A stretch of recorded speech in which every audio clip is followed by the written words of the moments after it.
Although good choices seem unlikely on his part.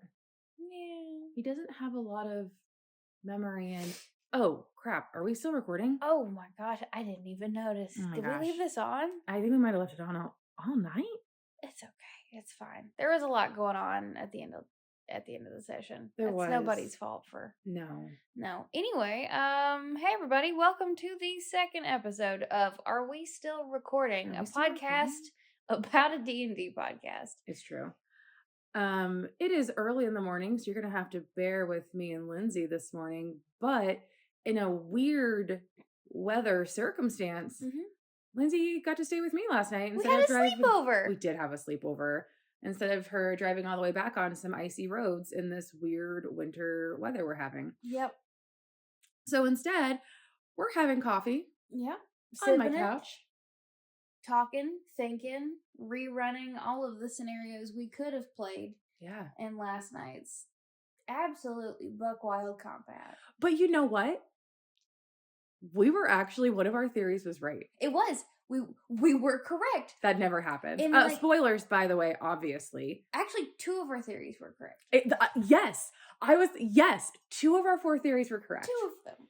So we did so good.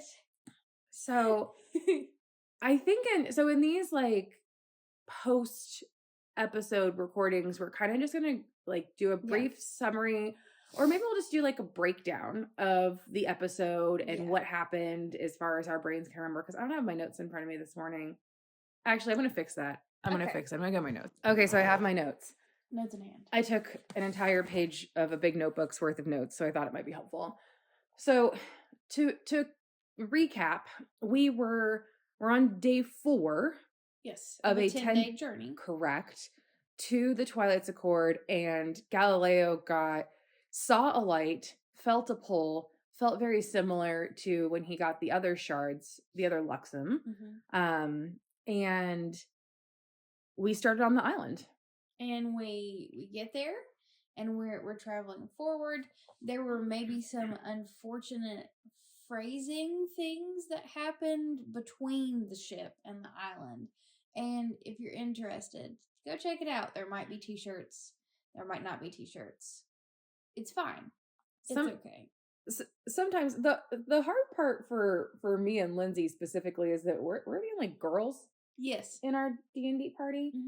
And sometimes we say things and our brains don't think about it. Because I'm caught up in the moment. Yeah. I'm living in Exandria. Like, I'm not thinking about the way that I'm saying things. Right. And so sometimes we say things that phrasing can be used pretty intensely on. We're not going to go into that, but if you want to enjoy a good laugh, I don't know how much of it Mans is going to leave in the actual episode. But there were some phrasings that happened. But I wheezed. I turned bright red. I was laughing so hard. But also, it was very funny. It was very funny. So we got to the island. Yes. Via Phoebe as a killer whale. Giant killer whale? Large? Just a big one. Okay. Did you use your mutation on it? I did. Okay, cool. But that's fine. It's fine. So we all got there. Yeah, we got there.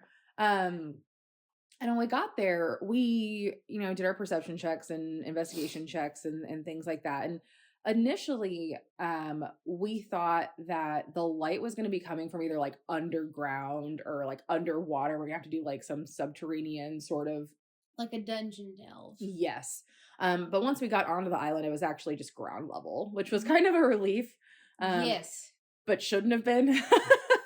Because really didn't help too much. And like anytime you are presented with like, oh my gosh, look at this open mouth of a cave.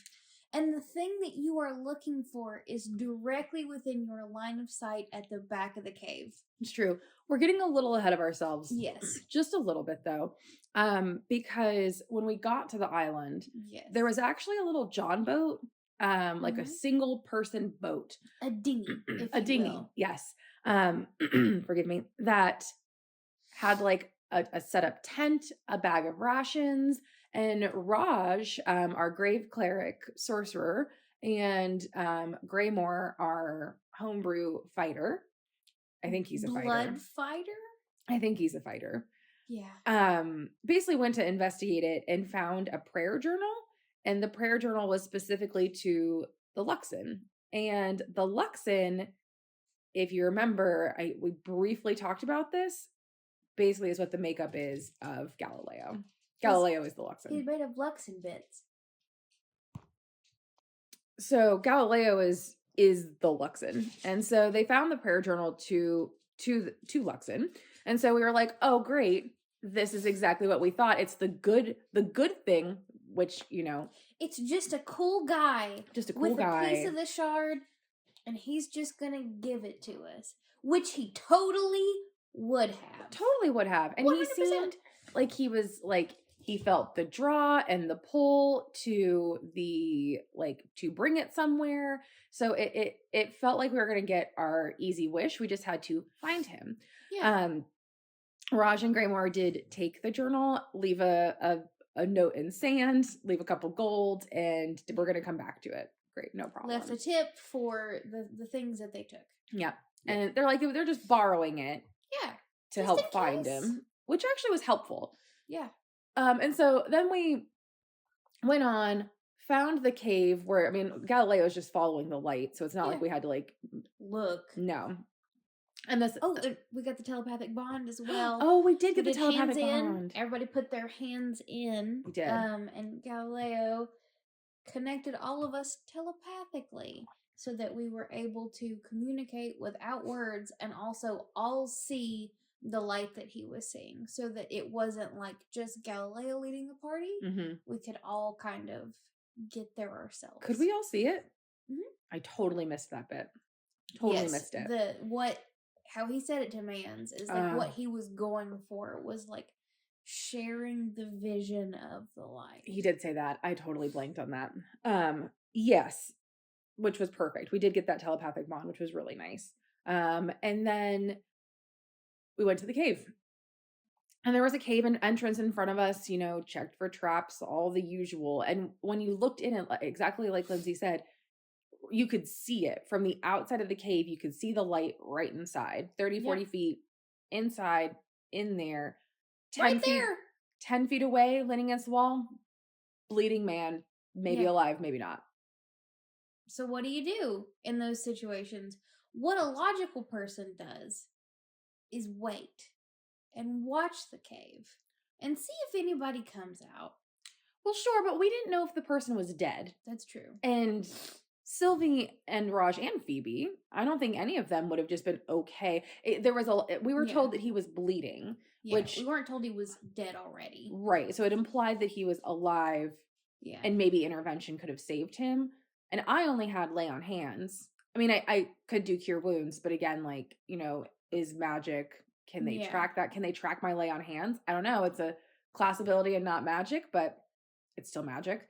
So I don't know. I think my thought was, if they're still alive, maybe I can lay on hands, hoping I could sneak in there. But you're right. A whole party, not sneaking in. Like just maybe a couple of people go in, check it out. But it is genuinely better that everyone went inside and not just like one person went inside. Because if it had been a cage match between, I don't know, Raj and that guy. Yeah. Yeah. Bye, Raj. See you later. Oh, yeah. Oh, yeah. I mean, any of us. Any of us. Yeah. And I mean, so you are right, though. Like, pause in, like, the seeing. If we go back to that scene and all of us had. Our table's not very good. No. Our table doesn't discuss plans above table very much. Because, there's so many of us. There's so many of us. Yeah. It's very hard. A lot of us, half of us are very loud and outspoken. Yes. And so myself being included in that. And so sometimes if I try to sit back and see if anyone has like an idea or wants to do anything particular, but if no one says anything or if Mans is like pushing us forward, Then we move forward. Yeah. But so because, and we play online, so because of that, it's challenging to have a discussion online because of the delay. I mean, so like it's the 5 of us on one video, and then, you know, Mans, and then Spin. So poor Spin, if he wants to say anything, and, you know, it's so easy to get lost in our group's conversation. And so it makes it a little challenging, and we want to try to be as respectful as we can. So instead of trying to have a group discussion where someone gets talked over, we kind of try to just stay in immersion and character and kind of do what our characters would do. Absolutely. And like that gives everyone agency in the decision. It's like you can do whatever you want to do, but we're all kind of gonna start moving. And like it's difficult to have those above table conversations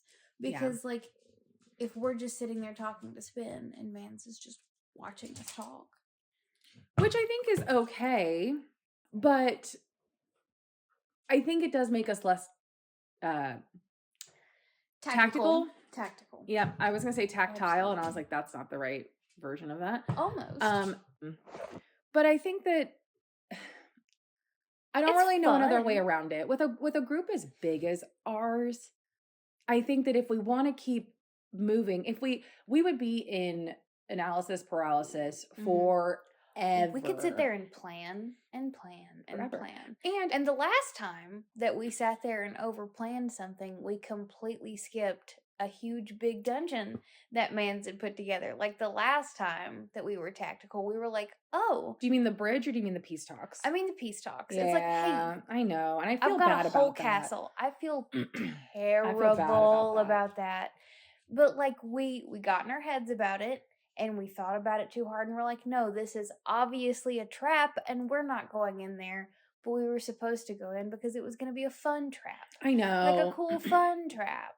But I know. We should have trusted the process, but also like, no. Mans does like to kill our characters. He was going to blow us up. Yeah. I don't think we had a choice in that situation. But I think that like, with the other like part to consider is that like we don't play for a very long time, which I think is partly why our group is so consistent. Yes. Is because, you know, if the party, like a lot of groups play for 4 or 5 hours.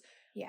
I would love to play for 4 or 5 hours. Give me a 5-hour session. But we're a bunch of chuckle ups and we really can't focus for longer than 3 hours max. Yeah. So playing from 8:30-ish to 11-ish, I think is the right amount of time for us. Absolutely. But that means we can't really get stuck in analysis paralysis, and so we kind of have to go with the flow. Yeah. But we've also been doing it for so long that we are used to kind of just like keeping the story moving. Yeah. And if we want to plan, we'll like text in between sessions and be like, okay, what are we gonna do next session? And we didn't do that this time. I don't think there was just too long of a break. Yeah. It's been 3 weeks. And like we also, it just like we just didn't. And sometimes we'll text during the sessions, which we try not to do because we don't want to just sit there on our phones. Right. Like it looks bad. It's it looks a bad bad look. So that all being said, yeah. We did not enter this tactically. Tactically would have been waiting and seeing if something came out. Yes. But I also don't know if that would have worked, because if I was Mans and I had this creature and it was sitting in there and it was a trap laid for us. Galileo had to go in. But did he? I have conjure animals that will follow my orders. So we just send in like 8 owls. To pick it up and bring it out? Yeah, and he couldn't have killed all 8 owls at the same time. Not in one round. The question is, could the owls have gotten out or gotten back to us in a round? You see, this is where if we'd planned tactically. If we'd talked about, but like, it's fine that we didn't. And now we're in a bit of a pickle. You know, you're right. But I am glad we didn't, because I'm glad for the conversation that happened. So what did happen is that we A few of us went in, Sylvie included. We went in and did a medicine check, tried to see if the person was alive from 15 feet away because I wanted to be out of range in case this was a bad guy and not a good guy. A mimic bursts out of his chest. Yeah, he's possessed by something. Who knows? Yeah. But even from 15 feet away, he was dead. He had already expired. He had already expired recently. And Raj, being a grave cleric and being fascinated with the dead, was actually went ahead and cast Speak with Dead. And so that was super helpful because the last time that one of our, like, the major moment of Speak with Dead completely revealed a plot twist and saved our lives. It was actually campaign 2, Baldy. Remember? Oh, And that was when we found Vampire Man. Whitestone Vampire Man. Yes. And Delilah. Silas. Yep. Briarwood.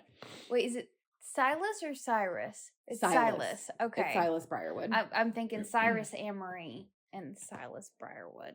Yeah. So. So Speak with Dead can be, especially in this moment, it's like, hello, friend. What killed you? And that's exactly what happened. So Raj cast Speak with Dead and he asked what happened to him. And instead of answering, it just creepily looked behind Raj. Look past him into the middle distance. Just in a creepy horror movie moment. And that's when we knew we were fucked. So yes, we did. And then Raj asked a few more questions, mostly kind of like, did the Luxon kill you? He said no. And then Raj, in his cool way, said, which way is death stalking? And the guy said, behind you. And up against the wall, we saw this creature with like black and pointed armor, completely covering his face, almost looked robotic. I'm getting like chitinoid vibes, like Yes. very like the way that Mans described, like there were points of the helmet that were sticking into where a face should be. Yeah. Like, and at that moment, I'm like, mate, should we try to take the helmet off of him? What if we do that next time? That's cool. Take his head off. Maybe, well, if we can. Go for the head. You know. And then, in a nice kind of homage to the person who died, Raj offered to read him a passage. And he read him a passage and said, all I hope is to reunite the light, is what the passage had said. And then the guy looked to Galileo and just said, thank you for giving him that peace. Reperished. Yep. Which was nice. And so then this creature, looks to Galileo and bows. Didn't swing first. Nope. Bowed to him and said that my masters send their regards. Good. And so it started this interesting dialogue between Galileo and the creature. Yes. Where basically the creature was sent by the betrayers to basically ask for Galileo, aka the Luxon, to join their side. And it was an interesting, like, Galileo was trying to figure out how to be like diplomatic. He didn't want to choose sides. These are the betrayers and the prime deities are his brothers and They're all sister. his siblings. And so even though he doesn't remember that, he's still going to act on that and be like, no, like you can't ask me to choose, and you also shouldn't be choosing. Right. And like in choosing, like you are being childish. True. And he, you know, as he's gotten his, like, some memories back, I think he's starting to, like, he remembers when he sacrificed himself for his siblings, and he doesn't want to have to choose between them because, like the creature said to him, he said, you weren't a part of the last war, and having you on our side or theirs is a huge advantage. And so they really wanted for him there. And so he said, I must either, will you join the fight for the betrayers? I must either bring you in alive or kill you quickly so you don't suffer. Was basically the vibe. Which was kind. It was kind. Sure. It was kind. They're trying to be like, we don't want to cause you the harm that we've caused the rest of the planet. Like, but we also can't leave you alive. We can't play with that option. And like that makes sense. That's very tactical on the betrayer side. That's super unfortunate for us and Galileo. Yeah.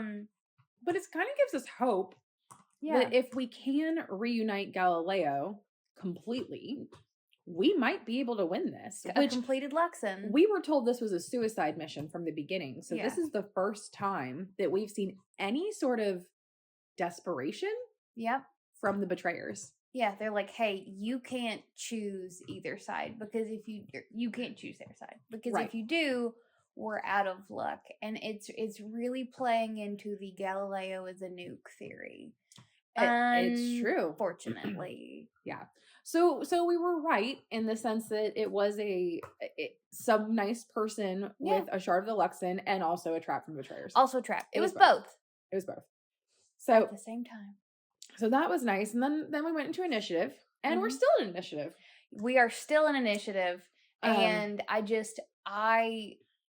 delicious moment where like Galileo like calls him out and it's like, you've shown your hand and you have shown how like your hubris and like how childish you are. Mhm. And because you are choosing sides and because of that, I'm sorry. Mhm. Goodbye. Yeah. Holy shit.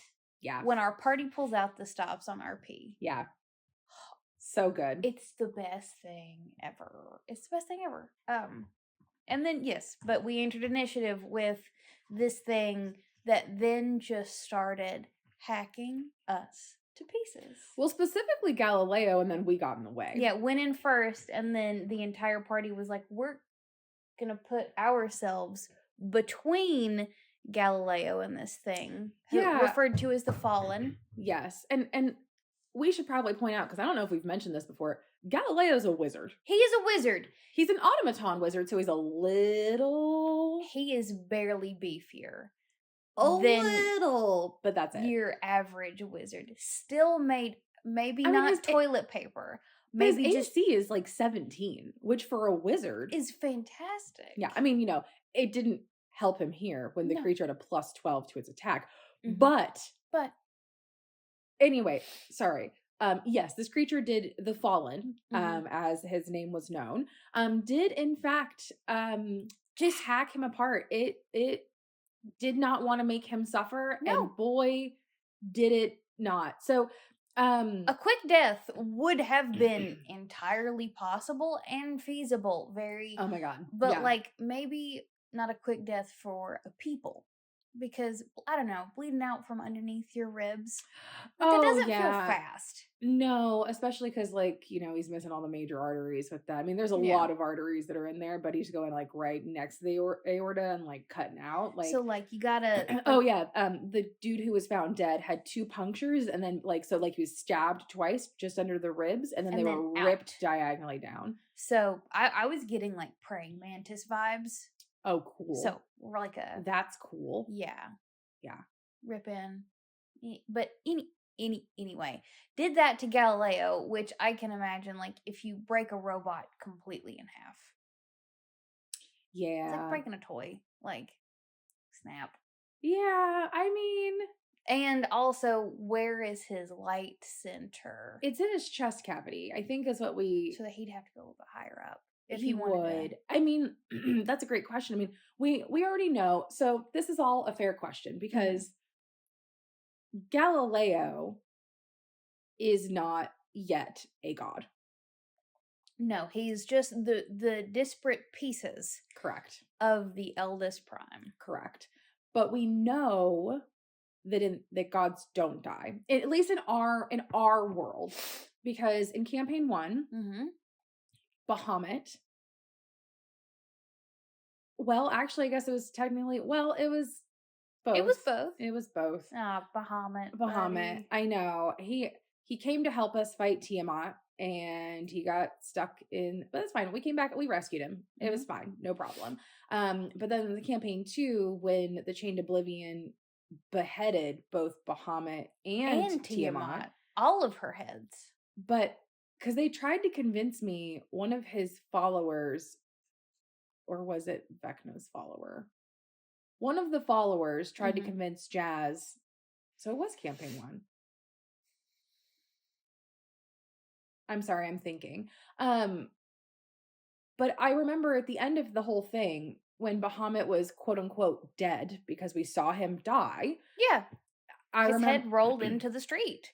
When Jazz ascended Mm-hmm. and kind of looked to see, like, is he alive? It was kind of like he was, like, just very, very weak, but And not very dead. far away. And very far away, but not dead. So in our world, at Mhm. least at least primes and betrayers don't die. I don't think that the lesser deities can die either, though. I just don't think so. I don't think Salona's dead. I think she's weak and far away. You can't kill the moon. So is it like a proximity thing? Because like in my head, it's a proximity thing. And Okay. like so the divine gate, like the primes have to, and this is me absolutely just, this is my tinfoil hat going on my head. It's like a proximity thing. Mhm. So the closer the primes are to the gate, Mhm. the easier it is for them to influence the world. And so they all kind of hang out closer to the divine gate. Sure. But the farther they are away, far off in the great dark beyond, like wherever they might be, like they have like a pocket realm Mhm. where they go to rest, like an in-between realm. I don't know if anyone listening or you really dived into like World of Warcraft lore.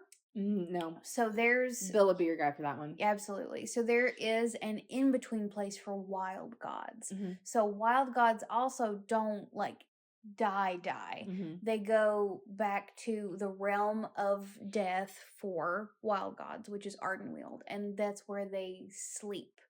But then they are put back. So it's the realm of death is Ardenweald. Mhm. There's a middle point, which is the Emerald Dream, Okay. which is they come from Ardenweald to the Emerald Dream and then back to the real world, but they have to sleep and rest Sure. first before they're brought back in. So it's like they're really far away, they're a little bit closer, and you can kind of interact with them in the Emerald Dream. Druids can interact with them in the Emerald Dream, and then, so to me, any of the deities dying kind of looks like that. That might be an incorrect theory about this I like that made though. up world that we're all creating as we go. I like that though, because I think that's a good way to like visualize it. Yeah. Is that like they're not dead, they're just far away and they need to rest before they can get closer and I can feel their power again. Yeah, like it's gonna, the star is falling from an incredible distance away. Sure. It'll get back. Just gotta give it a second. Sure. I think that's a great way to look at it. And I mean, maybe even in that situation, like the lesser deities fall further. Yes. Maybe is kind of the way that'll help me Yeah, visualize it takes them longer to kind of recoalesce because when when they are in the realm of death, Yeah. like they're in these little sleepy pods, and like they have to like take in a lot of power to remanifest. Sure. And like lesser deities aren't as powerful, so it takes them a lot more juice to kind of like get started again. It's like a battery that you've charged and charged and charged. Interesting. Yeah. I like that. But I like that. So the question is, can Galileo Can Galileo die? I think the answer is he is mortal right now. Yeah, Galileo can die right now. Are the betrayers trying to take the beacon out of his chest? And if they take the pieces that we already have, take the piece that the Accord has and complete it, do they then have the corrupted betrayer Luxon? And he reforms from the beacon. Listen. Okay. I'm not trying to tell Manza's story for him. That's not ever what I'm doing. No. And I don't think that's what you're trying to do. No. I think this is literally us just talk. This is just us talk. This is what we do. Like, but this I think is literally what we do. It is. That is an interesting point because I think like, and you know, maybe I'll spend a minute summarizing combat, and then I want to talk about all the interesting tidbits that came up during it. Yes. So combat, basically, like Saluna might not be dead, but Phoebe probably is. Phoebe's not dead, so Phoebe got the shit kicked out of her. We all got the shit kicked out of us. So we started combat. This creature went first and has legendary actions. But I mean, you know, when you're one creature versus 6, I think that's fair. Expected and fair. Yeah. And easier for the dungeon master to do, and it makes it interesting. So I like that. Basically, long and short of it is we were all basically trying to protect Galileo. This thing came out swinging and hit Galileo hard. And I don't think it action surged the first time, but it did the second round. It did. So it didn't action surge. It just took its legendary actions correct. on Galileo. That's correct. Then it action surged on. Correct. That's correct. So we basically all just threw up as many protections around Galileo as we could. He shielded himself. I did protection from evil and good, hoping that this creature was one of the types of creatures. I think it was. Raj threw up a Guardian of Faith, and it turns out that radiant damage is the type of damage to do it against this creature, which is good to know. Phoebe turned into an earth elemental, glided up and uppercut the bejesus out of it.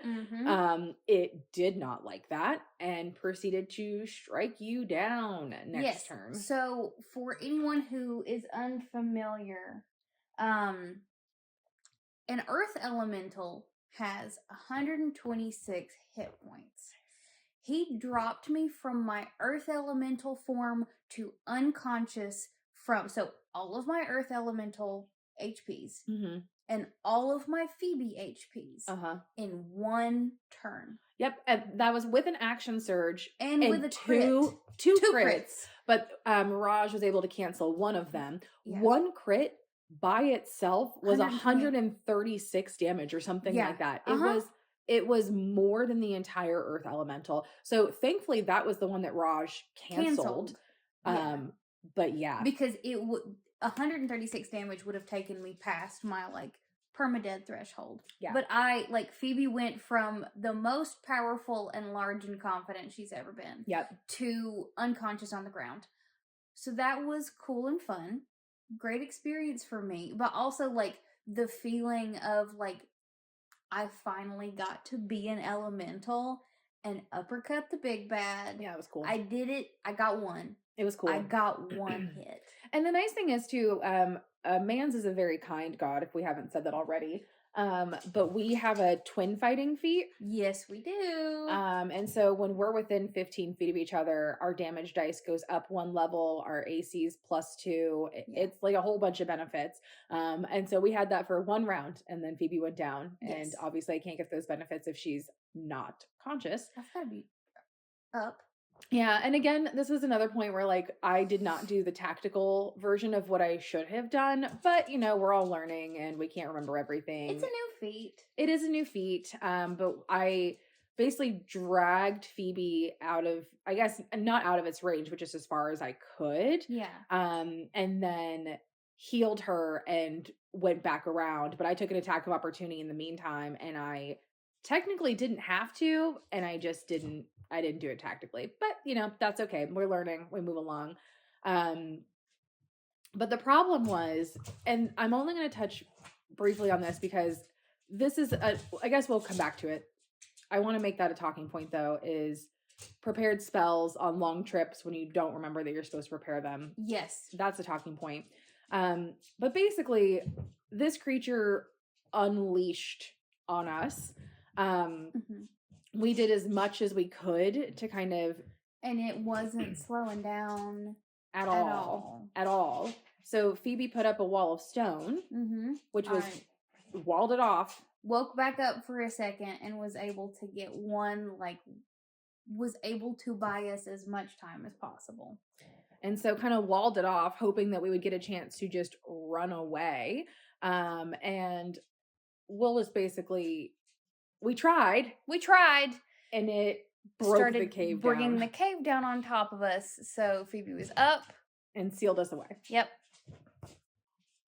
And that's where we left it. That's where Mans chose to end the session last night. Was Big Bad is behind a wall. We are in a cave that is actively collapsing. Phoebe's down. Galileo is down, and Grimoire. Yes, he stabilized himself. Yes. Okay. Because that's a thing that he can do. Okay, so... But it's me, Raj, and Runeberg that are up. Because Grimoire, it's spelled Grimoire. Gremor. Mm-hmm. And I'm like, Grimoire. We're calling him Gray for a while there, weren't we? Yeah. So. But he can't move himself, and this thing has begun to chip through the wall of stone. Hello. So we don't, like, where do we go from here? So I think, like, there's a few interesting things that I want to talk about. Absolutely. Oh, big Directly into the microphone, baby girl. Big yawn from Trixie. I want to talk about preparing spells. Yes. On a long journey. Yes. I want to talk about... And the appropriate time to do that. Well, if there is an appropriate... Yeah, I think that's the conversation. Yeah. I want to talk about the fact that you referred to Phoebe as having jinx braids. I know. Yes. I want to talk about that. Okay. And I want to talk about the thought of the fallen, where it's like void of light, in the way that was described. Ooh, I forgot about that part. So those are the 3 things I want to talk about. Is there anything else that you want to talk about? I'm sure it'll span to other things. Oh, it will span to other things. See, that's the hard thing for me, is like I can't think about things like on the fly. That's it okay. will come up. That's okay. I want to, I can't wait to see if, okay, Galileo's down. Your job is done, Mr. Fallen. Yeah. You don't have to worry about it anymore. We promise we will not revivify him. Wink, wink. That's a great question, too. So... Now, is it just finish the whole party? I don't know. So that's a great question, because, I mean, he said that his job was to either bring him back alive or kill him quickly. And so... He did.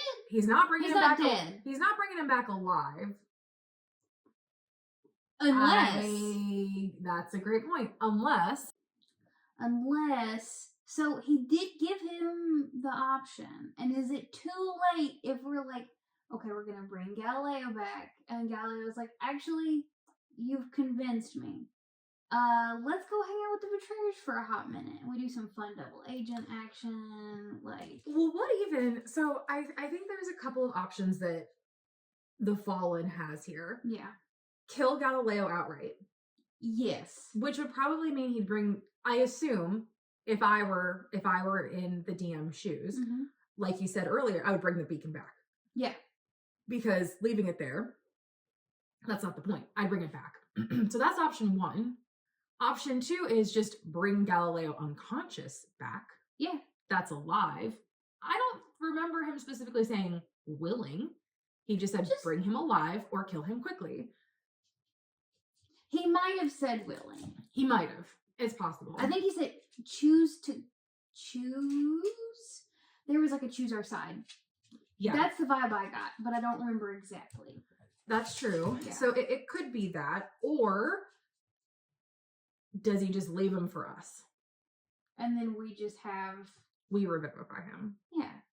I feel like that's not way. likely. If the Betrayers sent him, that's not what's going to happen. Right. So I think either we're going to have to kill the Fallen, run away, or Galileo's going to die. I don't think we're killing that thing. I don't think really so. Don't. To be fair, this kind of leads us on to the next thing, though. I can do radiant damage. My whip does radiant damage. Yes.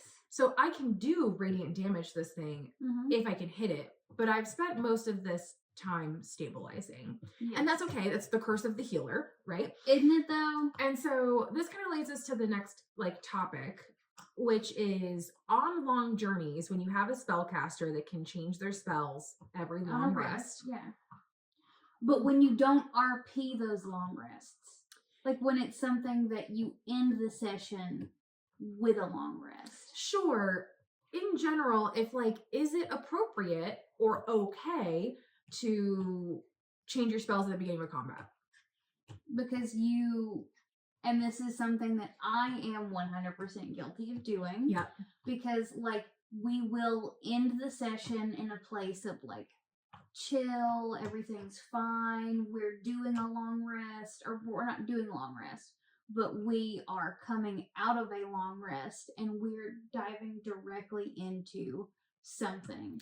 And I don't want to sit there and like take my attention off of what is going on Right. and the story that is being told to be like, hold on, I've got to prepare my spells for the day.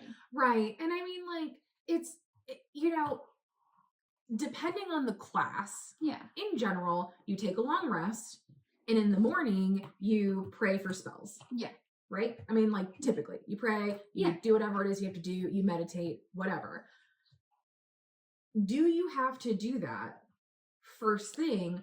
Or could it be like Galileo's like, I'm sensing the light over there and we need to go to this island, and you go, I'm going to pray for my spells, and then you can pray for your spells? Mm-hmm.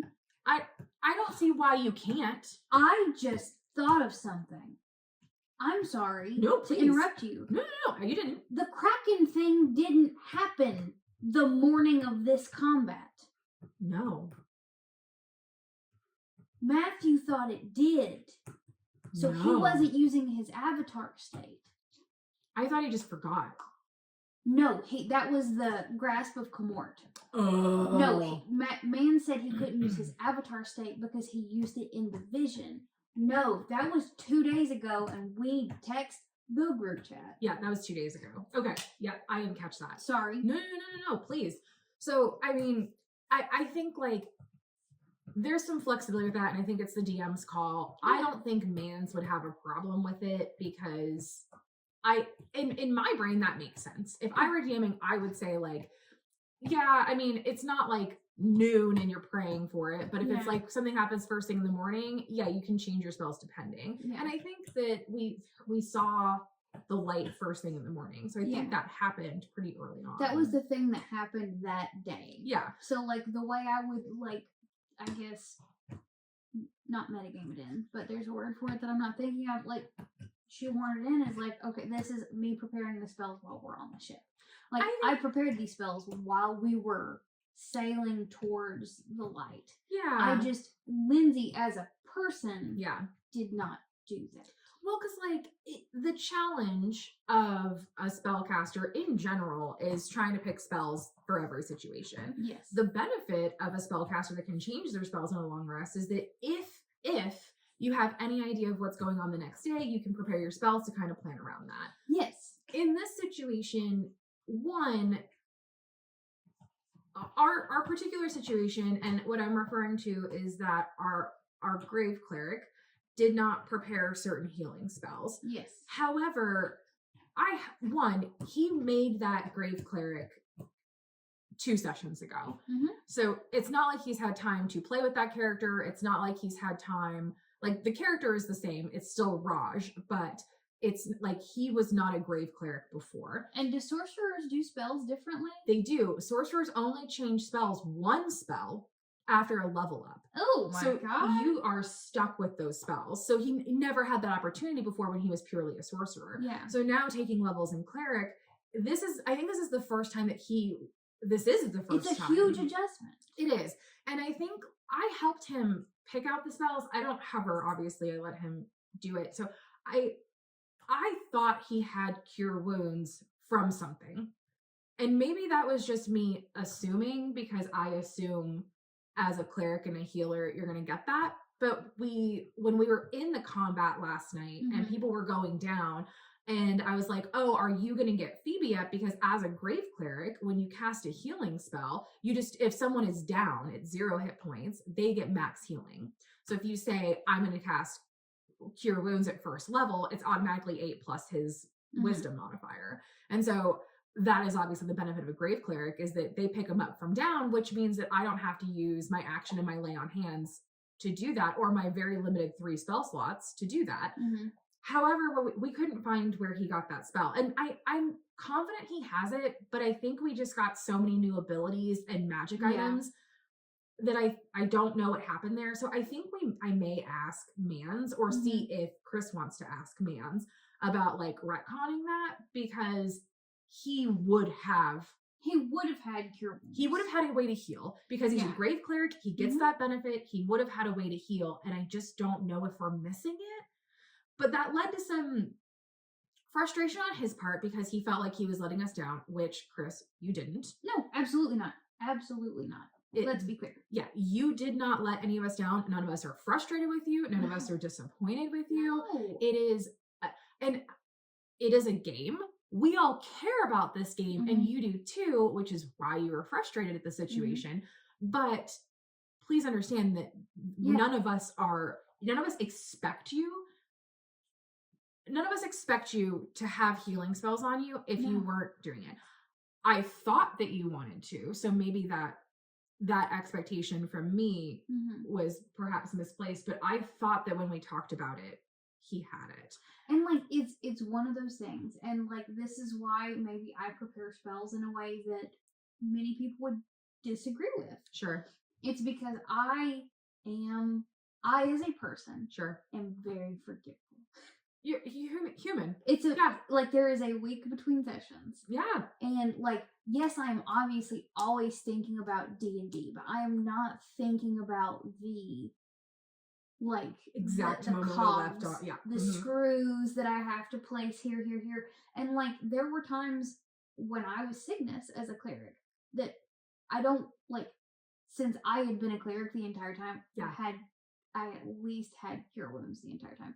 But that's because I had been playing a cleric for 15 levels. Right. And not 2 sessions. Correct. Like there is a huge difference. And a learning curve. It's a huge learning curve. Like spellcasters in and of themselves are complicated.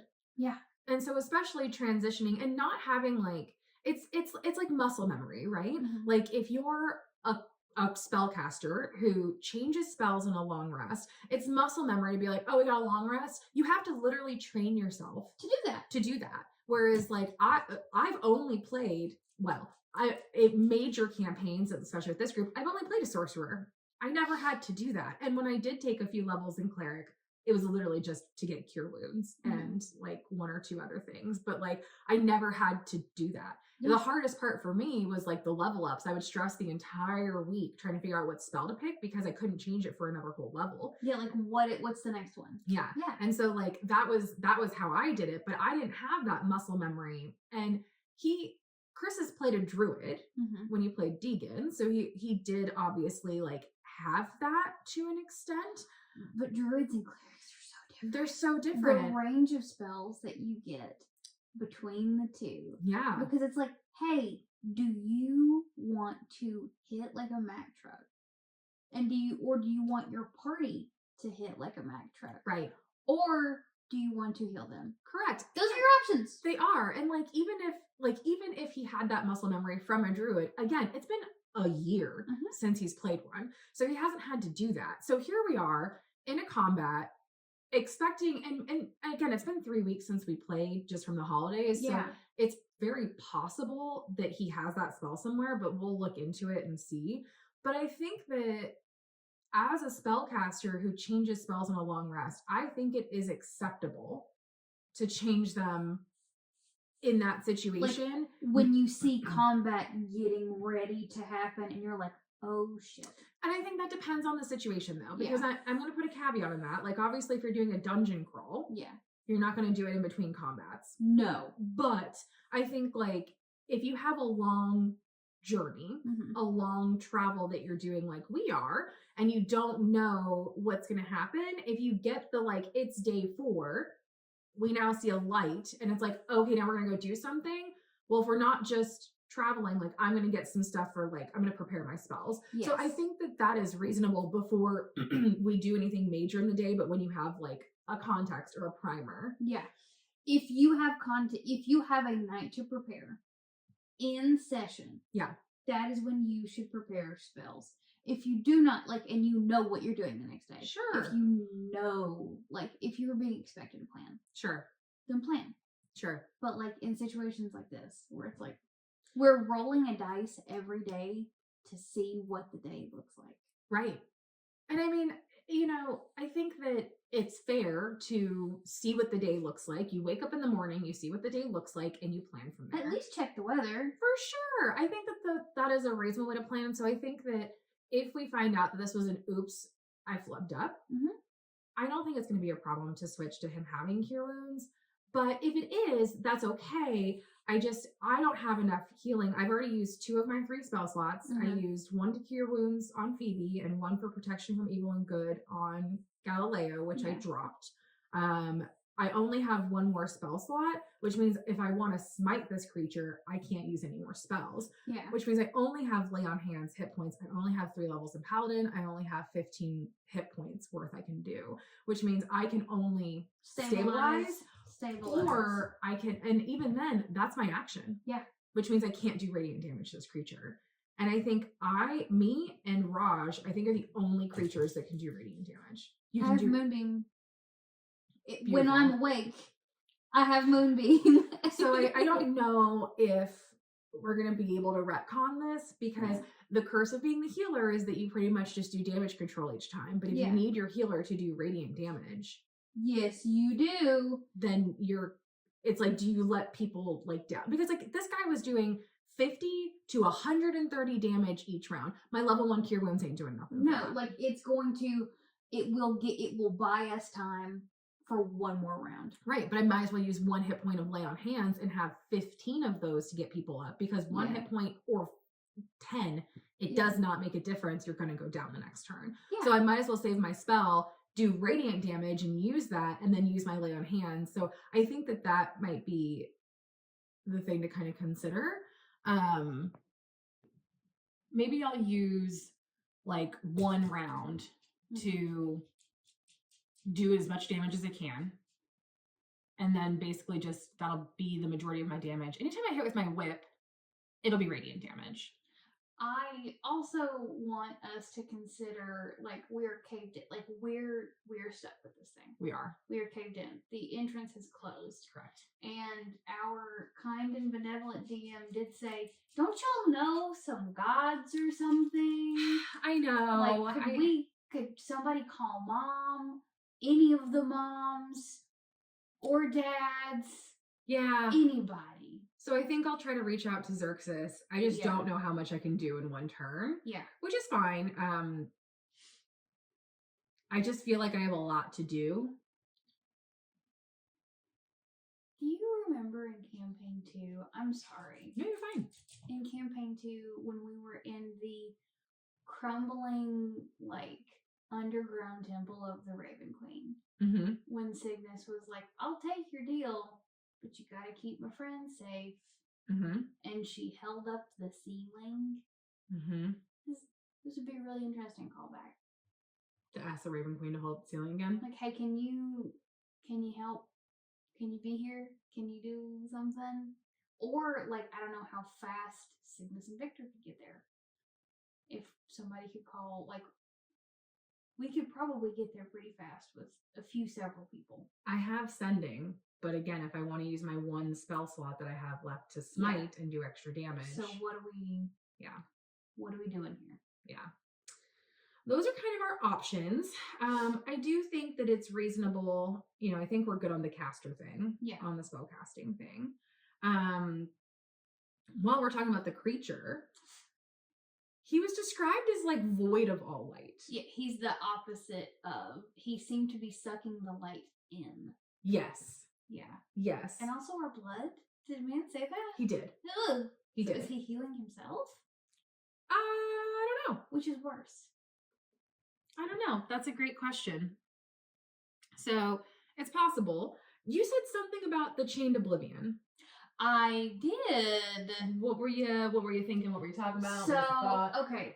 So, as Galileo put the shard into himself. Correct. We did forget to mention that. Galileo did collect the shard. During combat, he risked it for the biscuit and went for the shard.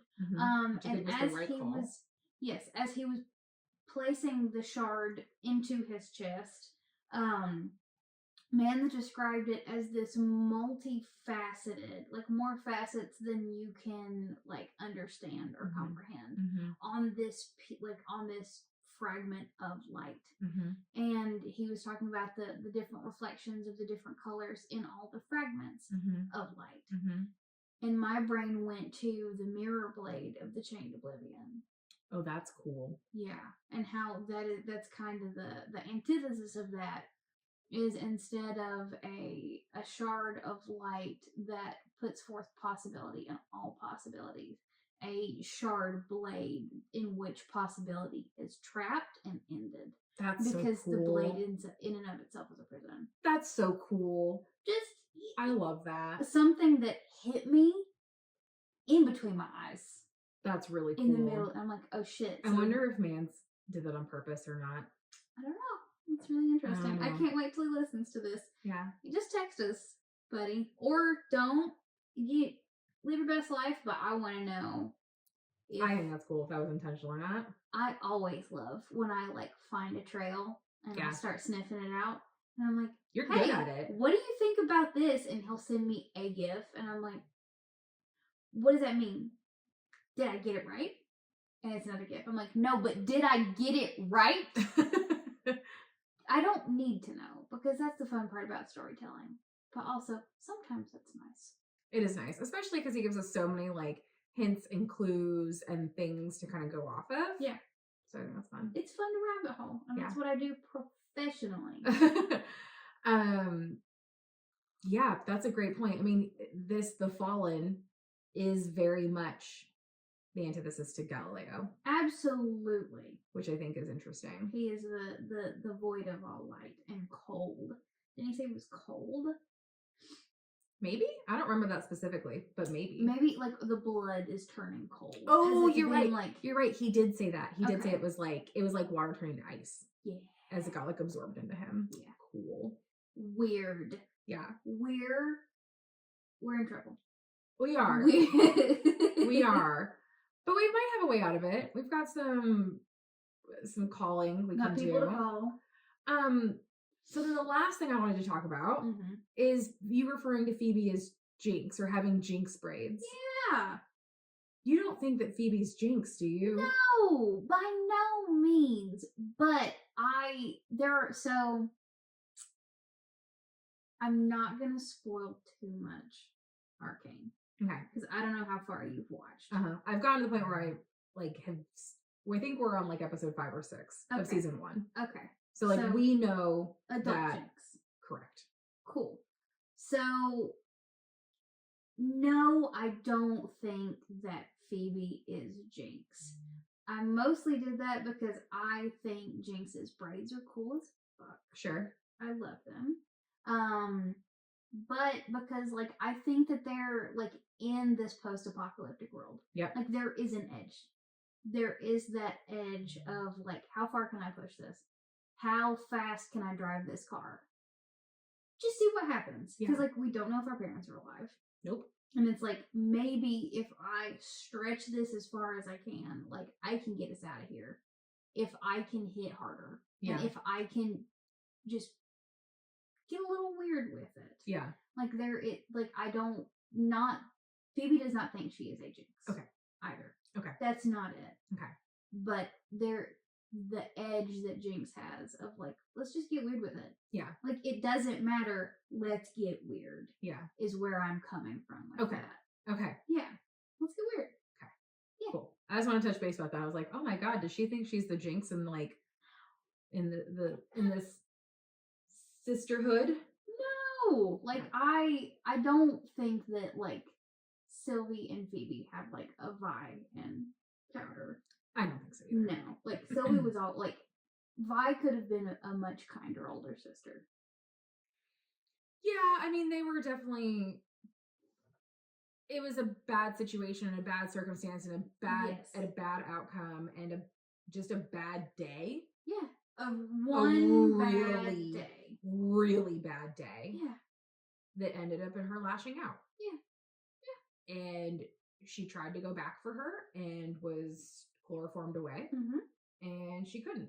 Exactly. So I mean, like, could she have been better? Sure, but I think any single one of us would have acted the same way in that situation. Absolutely. Absolutely. Maybe not the exact reaction that she had to her sister, but you know. Everybody you can have a bad day. Everyone can have a bad day. That's fine. And sometimes people get traumatized because of it. Yeah. And like that happens.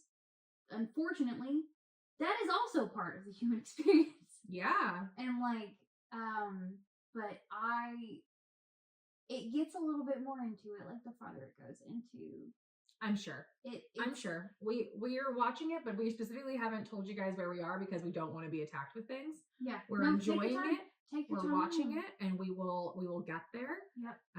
We'll get Love there. it, enjoy it. But no, I think that Phoebe and Sylvie have a much healthier relationship I think so too. than Vi and Jinx do. Yeah. Like 1000%. Yeah. But like, I'm here it's for it. fun. All right. It's for fun. I think that's all I wanted to talk about last night's session. And it was a lot, so wish us luck. Yeah. Because this could be, it could be bad. I don't think he's gonna kill all of us because I was thinking about that too. Like three of us are down. Yeah. But I don't think I don't think he has any reason to Mhm. kill us. I think he just wants to get to Galileo. Yeah. And so knocking us down, yes. Killing us outright, not worth his time. Because boy oh boy, he could have finished Phoebe off in a Any good of way. us. He could have. Any He of super us. could have. I mean 136 points on a crit. Dead. Any of us. Yeah. And he had the opportunity to strike Phoebe while she was unconscious, and he Mhm. did not. He stayed his hand. That's correct. But like I was playing with the options as we were sitting there last night, and as it was starting to look darker and darker and darker, and it's like, does our group, Mhm. which has yet to be named, we're working on it. We've been workshopping it for literally a year at this point. Yeah, truly. Yet to be named.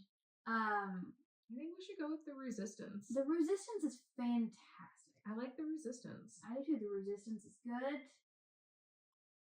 The Lux Boys that Bill suggested doesn't suck, No, but it's kind of, it's not my favorite. yeah. We were going down. People were dropping left and right. It was a bloodbath, and I was like, do we die in ignominy in this cave with a note that could save the world in our pocket? And he buries us in a rock slide, and that's it. And there is no torch to pick up. There is nothing to carry across the finish line because we're under a bunch of rubble. Oh my god. Yeah. Does that happen? Does Mans do that? That's the question. You know, it would be a real bummer, Mm-hmm. but we're on campaign 3 at this point. I'm okay with something weird happening. I mean, I've already lost all my other characters. Oh my god.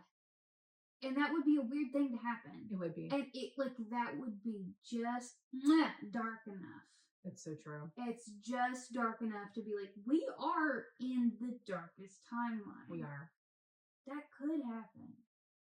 Do I think it would happen in a way that no one could pick the torch up? No. I don't think so either, but I like leaving it on that note though. Yeah. Just, something to think of. Wish us luck, team. I'm sure we'll do another Tin Hat conspiracy theory. Next Tuesday. We'll do it. Yeah. Whew. Good luck, us. Thanks. Bye. Thanks, guys. Bye.